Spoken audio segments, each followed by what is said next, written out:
Welcome to Behind the Screens, a podcast where we talk to industry experts and the people who make Universal Screens a leader in the world of motorized retractable screens.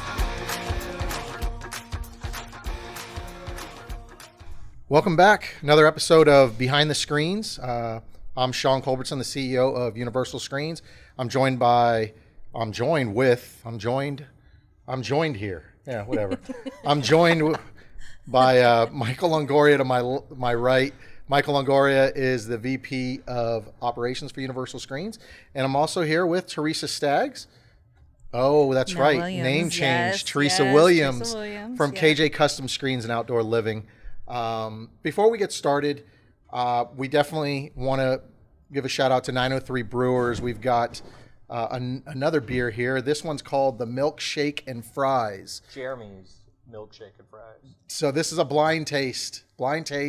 Who knows? It doesn't sound like it's going to be great, but I've heard good things. So just a little warning. It says milk stout brewed with chocolate, soft serve, and sea salt. So Chocolate and sea salt are good. I can deal with how that. that The goes. fry part, I don't know, but So while you pour that, I'm gonna dive right in with Teresa. So tell us about your company, what you guys do, and who you service, the area you service. Go ahead. okay. So my name is Teresa Williams, and I'm the owner of KJ Custom Screens and Outdoor Living. And we service pretty much the Dallas Metroplex. We do a little bit outside of it, but predominantly we stick within the Metroplex area. I started the company about 13 years ago. I bought it from my brother when he decided he didn't want to be in it anymore. And he'd done it for about 2 years, and then asked me if I wanted to buy it, and I had no idea what I was really doing with screens, but I knew marketing and I knew business. Those were the two things that I was bringing to the table for him. So I said, yes, I'll take it. Well, I'll go ahead. So your and buy brother it. had the company. Yes. And he was selling. He sold the name of the company basically to me, which is why I never changed it, because it was Justin and Catherine, KJ. And so since he had branded it already, I didn't want to rebrand it, so I kept it as KJ. And you were never in the industry, whether interior or exterior. Never, huh? Okay. No. He brought me on to do his interior. Okay. And which I quickly, as soon as I took over, got rid of that because I'm not an interior. Yeah. I'm not a designer. And it wasn't my forte. So we stopped doing the interior and focused predominantly on the exterior. And Gotcha. So that is where And we so got our started. maybe you said how long have you been in the industry? 2008 is when I bought it. Okay. So was that 13 years? Yeah. Right? 13? Wow. Okay.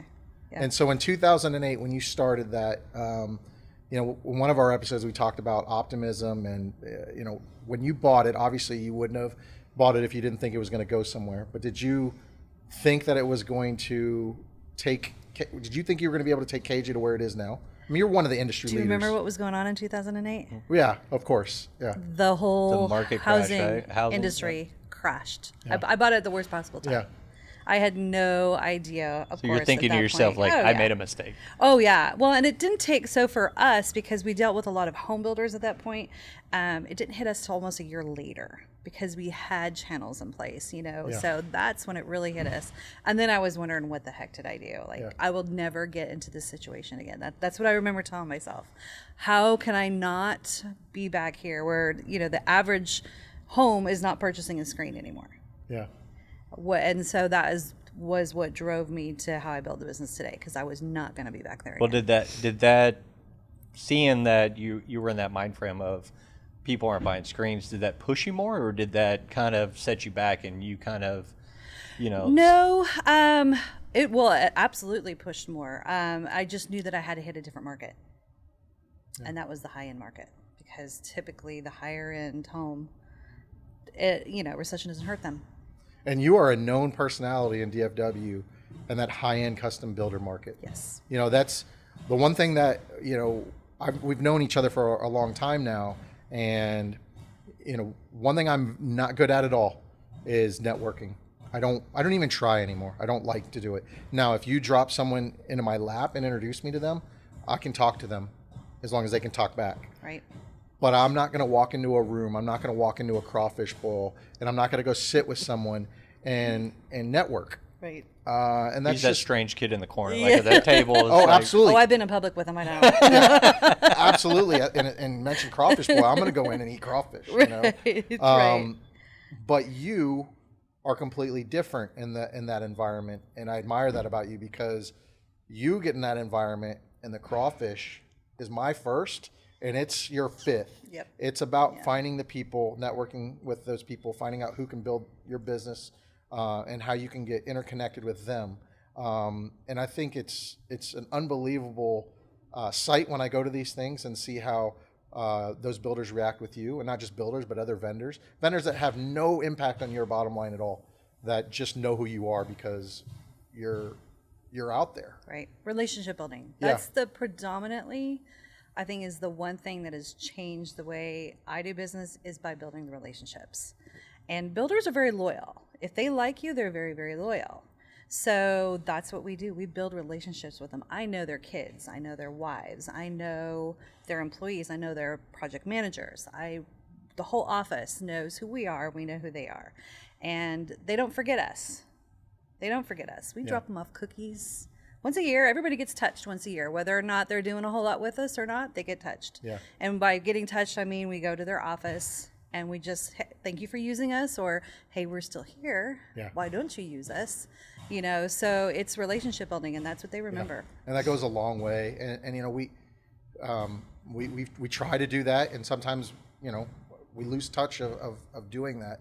You know, we as a company, Universal Screens is what I'm saying, and you know, we need to get back to the old ways of doing that more and more. And I'm here to admit, you know, we grew so fast that sometimes those things, which are the most important things, you know, building those relationships and strengthening those relationships each year, you know, those make or break your company, and it's time to kind of refocus. And you and I have talked on the side about that, and that how I've come in and fully just self-admitted to my guys, like, look, I made some mistakes and some things that we did on the sales end, and we're going to correct that. And so, you know, I've told you there's going to be some changes coming forward with the way we deal with things. But yeah, those relationships are huge. And like I said, I think it's awesome. I go to these events, and you know, I appreciate that you include us.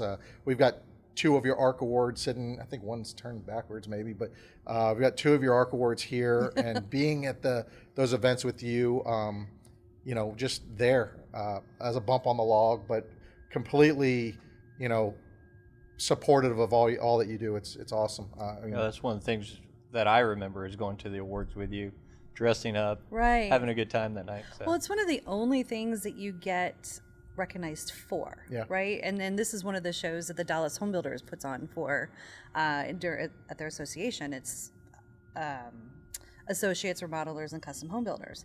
And so anytime that you can get an award like this, the general public doesn't know what it is. They just know you have an award, you know? And so it's a great honor to have it. But it's what's really neat. And I remember you brought Brandon, I think, to one of those award shows, and he was out in the warehouse. I don't know, Brandon, I can't remember which one it was, but he came, and I just remember he was like, he's never seen anything outside of, you know, the manufacturing facility, and never saw the final product and what happens with it. Yeah, and that's a big thing with how fast we've grown in the back, and so many production employees, of them not truly being out on the field and seeing, you know, what it is that we do, what it is that we make, where it goes, and then what you do with it as our customers. And we've made an effort, you know, recently to change that. And, you know, we've talked about doing dealer training, but also trying to do those events for our own employees, of getting them out on the field and seeing things, because, you know, Michael, as we discussed in another episode, you know, he started building these, and the reason he's as good and valuable to us today is because he knows that product like the back of his hand. Actually, before these go still, let's cheers. Here. I'm so Cheers excited.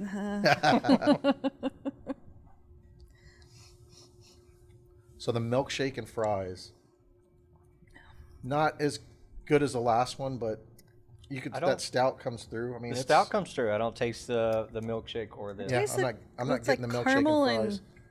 and sea salt. You do taste. Yeah. Yeah. Actually, it's not too bad. Yeah. There you go.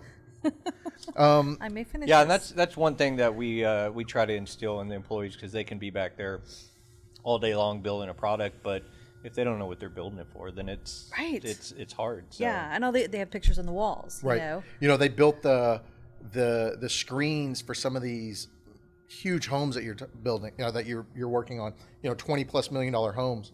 They don't know that when they've built them. No. They don't know that that's going out the door and going into ex-football player's house, Right. And so when we tell them, because we do come across where we know, we've got screens at Spurrier's restaurant down in Gainesville, and we know, and we can tell them it's exciting. It's a football coach. They know that. But a lot of times we don't know where these go. Right. And they don't know where these are ending up, and they're ending up in some amazing places. They only know by the pictures that we hang on the wall. Exactly. Right. Yeah. Right. Yep. And most of those pictures end up being Teresa's because she gives us pictures and we put them up. Got the nicest houses. Yeah. And so, if you're listening and you want your pictures on our wall, send us your pictures, and if they're great, we definitely. But they have to be over $40 million houses. Only $40 million and up homes. Yeah. 10 screens or more. So the next topic that I wanted to get into is probably one that you get asked anytime you talk about what you do, and it's the fact that the retractable industry across the board is a very male-dominated industry. For us, when I look at our top dealers, there are some extremely strong women in that group, you being one of them, and there's some other ones out there that we were going to get on this show as well, because it shows a different aspect of this business. But what is it like? You're dealing with these home builders. I used to deal with home builders these are some good old boys, some rough and tough guys that they're building a home and they really don't have time for my nonsense with the screens. And now here you come in as a female. What have you had to change your persona, your personality, so to speak, and deal with that, or is it different that you get them in a different way? Or was that how you were raised? Is that you were raised in that, and it came natural to you? That's a very interesting way that you put it on there, because it's a construction industry and it is male dominated. And I guess my dad always told me that I could do anything I wanted to do if I put my mind to it, right? And that's what I always focused on. I didn't focus on the fact that I was a female and that I couldn't do what boys could do. I figured a way around it to do what the boys could do, right? So once I've made up my mind to do something, I'm going to do it. And if you tell me that I can't do it, and especially because I'm a woman, that is more, I will find a way to prove you wrong. Yeah. And I never looked at it as a woman versus male thing, but it definitely has had that part to it. I remember when I first started, I would get up on the ladder and the builders would be so nervous. They did not like that at all. They wanted their women on the ground because they felt like they had to help. And it wasn't this isn't your job and this is my job. It was, what if you get hurt? You're a woman, I need to protect. It was a protection thing more than anything. Yeah. And so I never took offense to that. I just made sure I stayed on the ground for the most part. Yeah. I still do all our own measures, I still go out there and I'll do all that, but they're a little uncomfortable if they see me with a drill. So I don't do that anymore. But it's also not my forte. Yeah. I'm good at marketing and business. That's where I'm good at. And I've had a business before, and one of the things they told me was you hire people for the things you're not good at. Yeah. And that's what I did. So I hired good installers, and I made sure that they knew it to make me look good. They knew what they were doing. And I think that's a big key. Each episode that we do, we're trying to find that key that the person listening, can kind of hone in on. And that's probably the key of this episode, is that no matter what business you are, what size your business is, you don't do everything well, and you have to be able to sit back and realize, like, I'm not good at this, but I'm really good at this. And if you have it within your budget to hire someone to do that, then that's probably the best move for you to make to grow your business. And sometimes you have to stretch that budget, or you have to take that leap. And we're all scared to take that leap. Risk. Yeah, it's definitely, all of this comes with a risk, But yeah, getting out of your comfort zone and realizing, like, me doing this subpar is only going to hurt our business. Mm-hmm. I need someone that can install. Right. That when I sell the job, which I know I can sell the job, I need someone to come out here and install the job properly. And, the best customers that we have across the country have really good installation crews. Really good, yep. You rarely hear from them on installation issues. It's something else. Right. And I think that's what I've seen personally is that the biggest mistakes are by dealers who think that they have to have hands on everything, and you don't. So they're out selling, plus they're on to the job site, and they're supervising their crew, and they're talking to the customer, but you shouldn't have to do that. Right. You do what you do well, which is sell Right. and know the product, and let your install team make sure you have a great install team, and let them do their thing. Right. So. Yep, we have a marketing director. She's great. She's better than I am at marketing. I mean, she's amazing. So she goes out and she does things that I can't touch. Yeah. You know, and my installation crew they're fantastic at the installations. That's what they do. I do the day-to-day business, but I'm every sales appointment. I know every customer. I've worked with every one of them. So I like that aspect. Nobody's a better salesperson in the business than I am, right? So why would I hire somebody else to do that? Hire somebody else to support me versus, you know, so because that's where I'm good. That's where my skill is. And you know, you're going in and you're selling yourself and your business. You're not selling the product. Nope. The product is a secondary item. Yes. That they are paying for. Yes. But you're selling yourself and your business. Yeah, because when it comes down to it, if they're doing research and they look at the competitors, they're going to look very similar, and they're not really going to know what the difference is. But if Teresa comes in and you meet with me and I go, Teresa seems very confident and she sounds, you know, like she's going to get this job done, I'm going to go with you, opposed to the guy who comes in and is like, I can do, you know. So you are selling yourself, and that's great. That's great. So. Well, and you know, it's great too, though, because I do sell the manufacturer. And to toot your own horns here a little bit, you know, when you can say that your manufacturer is local and you've worked with them and how great they are, and you have that backing you up, you can sell anything. Because I know we have mistakes. All of us have had mistakes, but you guys back up your mistakes. And I think that is, and I'll tell customers that. Yeah. You know what? Mistakes are made on every side, but they back them up. Yeah, and we make mistakes, and you know what? We make more mistakes than we would like. But as we've grown, it seems like the ratio of those mistakes is you know, it's not in a completely alarming rate, but it does come up. But that's the thing that we've preached here is just when they happen, we need to take care of that. You know, we've had a very good relationship with you personally. You and I have had a very good. Even any time that we've got, and it's hard. I'm exaggerating when I say anytime we've gotten crossways, because it's more like a family thing, right? That we haven't seen eye to eye on some things, right? But even at that, we've always been able to talk and work that through. Yep.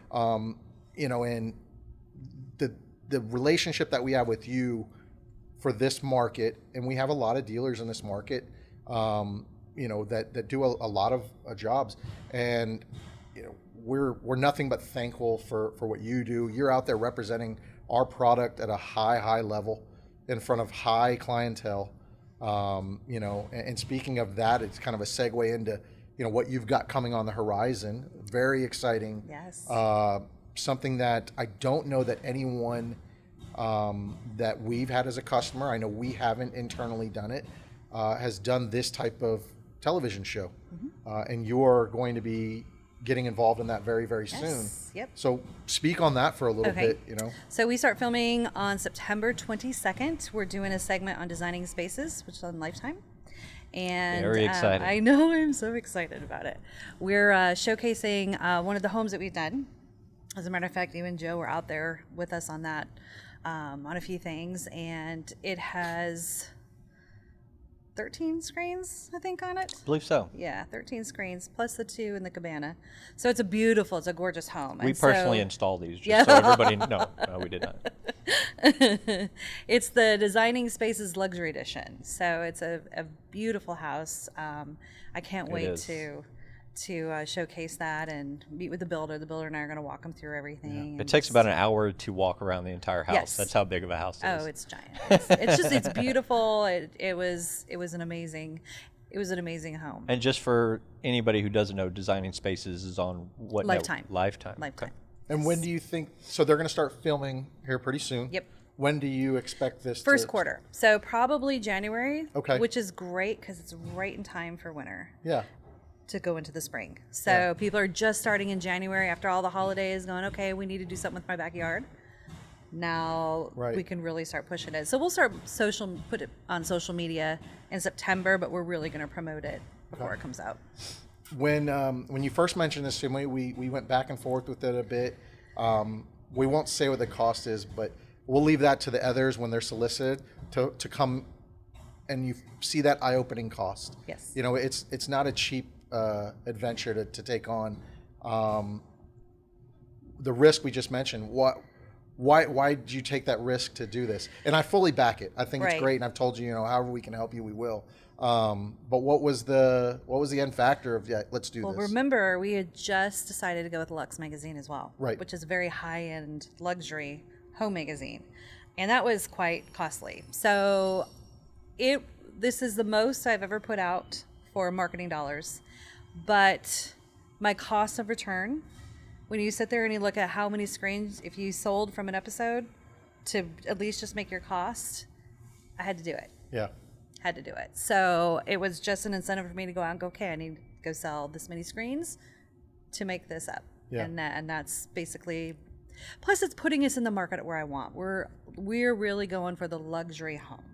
And that is where both of these avenues of marketing are taking us. So I think it's almost an advertisement that no matter what size the home, no matter what the challenge is, that you can do it, and that's the more advertising of these are the homes that I do, and I can't do it. So that's right. No, that's and you all have done some very creative, out of the box screens for us as well. So, not that everybody should, but yeah. But you guys have definitely done some creative. We've done some pretty big ones with you. So, well, I'm excited. Yeah, that's gonna be great. I appreciate you asking me to be a part of that too. I look forward to that. You're gonna be on the show. I'm gonna be the show. I think they cast me as lead actor. I even have a small musical. Person C. I even have a small musical part. Shane would love it. He would be so happy. But Shane has to be he's got to be part of the dance ensemble. So clearly my youngest daughter is now in theater, and that's why I know this verbiage. Right. So a lot has changed with you over the past 6 months. Right. So I got the name wrong when we started. That's all right. So the new Teresa Williams. Yes. How is that going? How's marriage life? It's great. It's really good.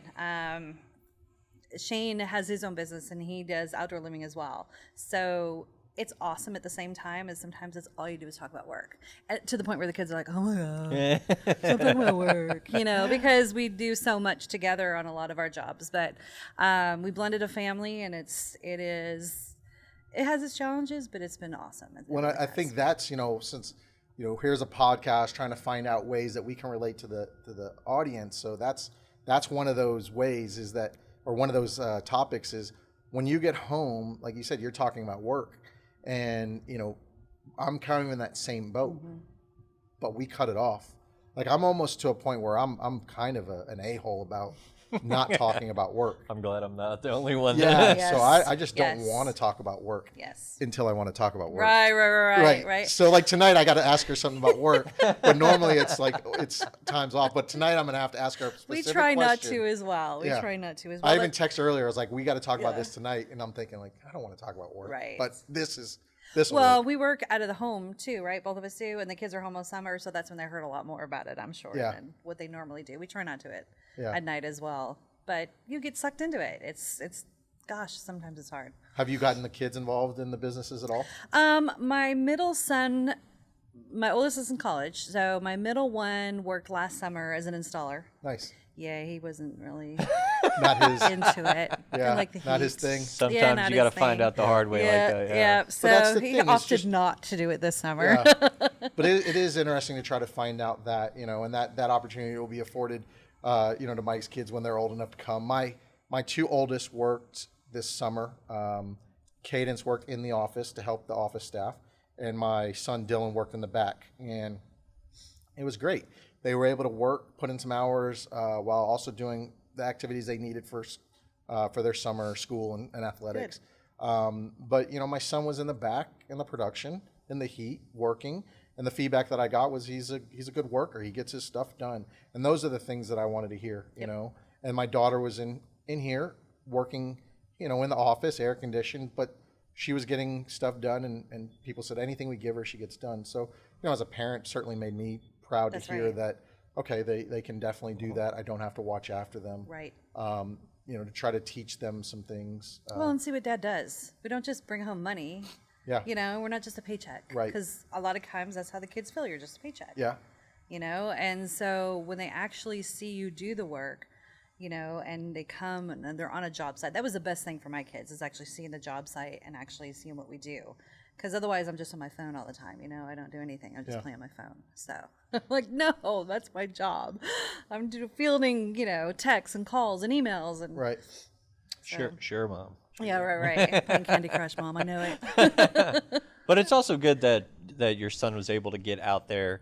And I think Sean's used it before, is that you can show them, like, if you don't get a college degree, you're going to be out there working as an installer, Well, okay, so that brings up a whole nother not thing. that installing trades is a bad are thing. so needed right now. Oh, and absolutely. I promote so much with trades. Collin County has an amazing trade program. He doesn't have to go to college. My middle one does not want to go. He can go to trade school. 2 years, he has a degree. Electricians are making $150 an hour. Right. They're making really good money. Yeah. So I have any time, college is not for everybody. No, it's not. Yeah. It's not at all. So I think that if they want to do a trade, that's great. And labor is good for them. It really is. Unless they don't like labor. And then, they're in trouble. What teenager does, Well, I think that about wraps it up.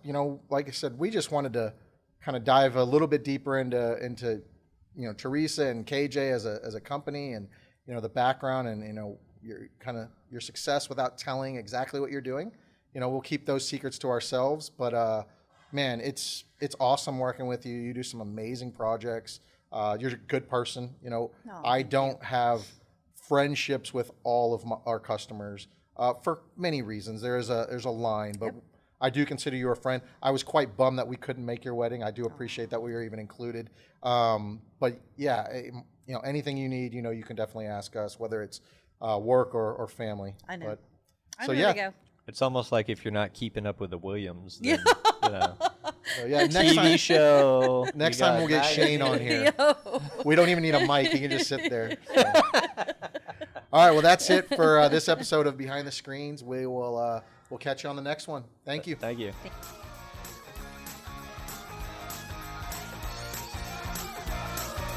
Thanks for listening to Behind the Screens. Don't forget to follow us on your favorite podcast player and leave us a review.